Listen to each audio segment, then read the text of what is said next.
श्रीवास्तव, गूंज महोत्सव की आयोजक। और ये जो प्रोग्राम है ये हमारा चौथा वर्ष है इस प्रोग्राम को, और ये 3 वर्षों से चल रहा था। और ये जब ये चौथा चरण इसका आया है तो इस बार भी लोगों ने बहुत प्यार दिया है।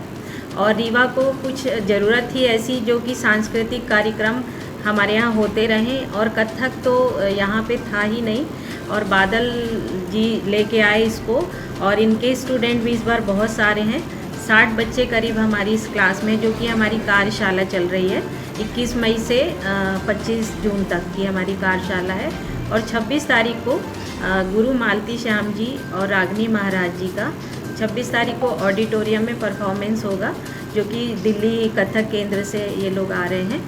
और बिरजू महाराज जी की पोती हैं रागनी जी, जो कि उन्होंने हमारा निमंत्रण स्वीकार किया, और हम रीवावासी बहुत लकी हैं इस मामले में कि वो हमारे शहर में आ रही हैं। और हम चाहते हैं कि मेरी यही अपील है आप सबसे कि ज़्यादा से ज़्यादा संख्या में आएँ, और कला के क्षेत्र में, संस्कृति के क्षेत्र में रीवा का इतिहास बहुत अच्छा रहा है, और इसको आप सब प्यार दें, जिससे हम लोग आगे हर साल इसको इसी तरह से निरंतर करते रहें। और बाकी जो कथक की कार्यशाला वो बादल बैरिया जी देख रहे थे, तो कथक कार्यशाला में जो इनने सिखाया है या जो इनको बच्चों से प्यार मिला है, जो उनने रुचि दिखाई है, उसके बारे में ये आपको बताएंगे। जी नमस्कार। जैसा कि ये इस वर्ष भी काफ़ी बढ़ चढ़ के बच्चों ने इसमें भाग लिया है। बच्चों से लेके गर्ल्स, महिलाएं भी इसमें काफ़ी बढ़ चढ़ के महिलाओं ने भी भाग लिया। तो कोशिश रहती है मेरी एक कि जो कथक जो जैसे कि विलुप्त होता जा रहा है कि मैं उसको थोड़ा यहाँ पे जीवित रखूँ अपने रीवा क्षेत्र पे। और आप सभी जो हमारी आयोजक मंडल हैं सभी का बहुत सहयोग रहता है साथ में, क्योंकि अकेले व्यक्ति कुछ नहीं कर पाता जब तक कि साथ किसी का न मिले। साथ ही साथ हमारे रीवा के महाराजा साहब का भी बहुत सहयोग रहता है, साथ में शिवाली सिंह दीदी का। तो हम सब मिलके कोशिश करते हैं कि अपनी रीवा क्षेत्र के लिए एक अच्छा काम करें, कला के क्षेत्र में, नृत्य के क्षेत्र में ऐसा कुछ ना कुछ अच्छा करते जाएं और इस कला को जीवित रखें। किस एज की महिलाएं कब तक भाग ले रही हैं? इसमें 60 प्लस भी इसमें महिलाएं ने भाग लिया है, जो कि 65 प्लस हैं।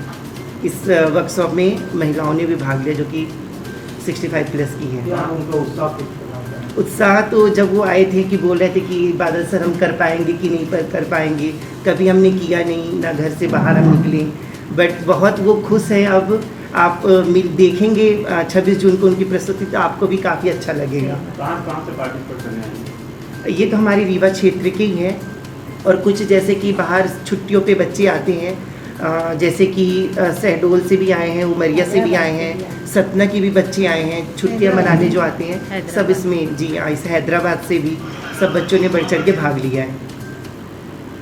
60 वर्ष से अधिक आयु की कितनी महिलाएं कंपटीशन में हैं? जी अभी तो हमारे पास 3 महिलाएं हैं जो 60 प्लस वाली हैं। पर बहुत भ्रांतियाँ रहती हैं। नहीं, अगर हम कहेंगे कि पुरुष की बात, तो बिरजू महाराज जी, गोपी कृष्ण जी जिनकी लड़की शंपा है, बिरजू महाराज जी की ग्रैंड डॉटर तो आपके बीच में आई रही है रागिनी जी। तो ये ऐसा नहीं है कि जेंडर बेस में है, ये दोनों करते हैं और भाव अंग है। इसका जो मुख्य बात जैसे बादल जी ने कही कि जहाँ कथा रहती है वहाँ कथक रहता है। तो अगर किसी भी प्रकार की कथा अगर हम देखें, चाहे वो श्री राम की देखें, चाहे कृष्ण की देखें, चाहे काली माँ की देखें, चाहे और किसी की भी कथा देखें, तो वहाँ कथक आ ही जाता है। जो हमारे घराने हैं वो मुख्य बात ये है कि उन घरानों में कुछ चीज़ों की विशेषता है। जैसे जयपुर घराना ले लिया तो वहाँ कोई एक चीज़ विशेषता है। बनारस का अगर घराना ले लिया तो वहाँ भाव अंग बहुत ज़्यादा है। जयपुर अंग में तत्कार अंग बहुत है। उसी प्रकार से छत्तीसगढ़ में आप आ जाएं तो चूँकि छत्तीसगढ़ एक ऐसी जगह है, खैरागढ़ यूनिवर्सिटी, वहाँ हल्का सा हमारे आदिवासियों की भी कथा उसमें सम्मिलित हो जाती है। तो काफ़ी उनके भी जो कदम हैं, जो उनकी स्टाइल हैं, वो हमारे अंदर सम्मिलित हो जाती है। तो कथक जहाँ जहाँ गया है कथा लेके गया है और कथा दे के आया है। कौन से काल का जन्म है? यूँ तो अगर डांस की बात करी जाए तो जैसे आपके फॉरेन कंट्रीज़ में जो फॉरेन डांस है कंटेम्प्रेरी सबसे ओल्डेस्ट वहाँ माना जाता है, और हमारे यहाँ सबसे ओल्डेस्ट जो सनातन काल से माना जाता है वो कथक, जो शंकर जी के डमरू से जैसे ताल निकले उसी तरीके से घुंघरू से हमारा कथक निकला। तो ये अगर हम देखें तो सनातन काल के पहले से हमारा ये कथक चला आ रहा है। और जो मैंने कहा कि जो जहाँ जहाँ गया है उस जगह से उसको कहीं ना कहीं कुछ ना कुछ मिला है। जैसे कथक जब केरल तक पहुँचा तो नाम बदल गया, थोड़ा स्टाइल भी बदल गई, वेशभूषा भी बदल गया और वो हो गया कथकली। लेकिन कथक नाम तो था, लेकिन वो अलग हो गया, बहुत अलग हो गया। आपने देखा होगा कि मोहरा लगा के उड़ीसी एक अलग प्रकार है, उड़ीसी एक अलग प्रकार है, भरतनाट्यम एक अलग प्रकार है। लेकिन कथक का जो एक स्ट्रीम है वो जो हमारे घरानों में बटा, वो जैसे लखनऊ, तो लखनऊ में थोड़ा मुस्लिम कल्चर के कारण मुजरा आ गया, उसी प्रकार से जयपुर में मैंने बोला तत्कार आ गया, बनारस में कथा अंग आ गया, अवध में कथा अंग आ गया। तो ये सारी चीज़ें ऐसे चलती हैं। क्षेत्र में, विंध्य क्षेत्र में जब मैंने डीवीडी आरंभ करा तो पूरे सेंट्रल इंडिया में हमने घूमा और लोगों से जाकर डांस ऑडिशंस लिए। तो रीवा के अंदर मुझे उस समय कथक के नाम पर शून्यता थी।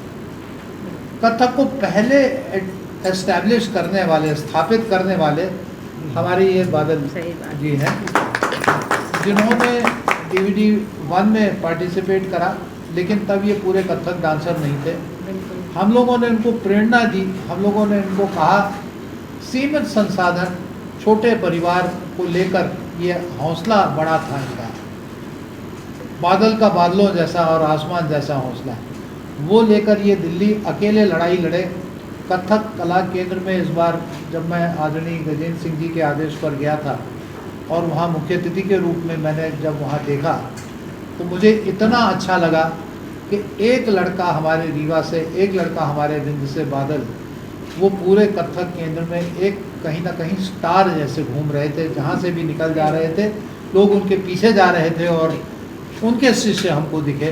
तो मुझे लगता है कि कथक का यहाँ पर भविष्य बहुत उज्ज्वल है।